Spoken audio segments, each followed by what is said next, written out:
Hello guys, welcome back to the channel. In today's video, I'm going to show you how to unlock the Onsen Buddy achievement in Heartopia game.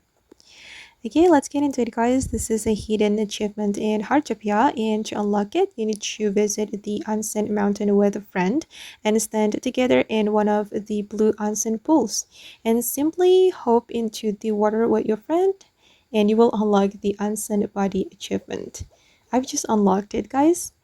And to unlock the achievement, you need to have at least a level 15. You can check your level on your watch menu. If you haven't unlocked level 15, you need to level up your DG member first. And after you have level 15, you will be able to unlock the achievement menu. Then you can try to obtain this Onsen Buddy achievement with your friend. Okay guys, and that's how we can unlock the Onsen Buddy achievement in Heartopia game. I hope this video will be useful for you. Thank you so much for watching and see you in the next video guys.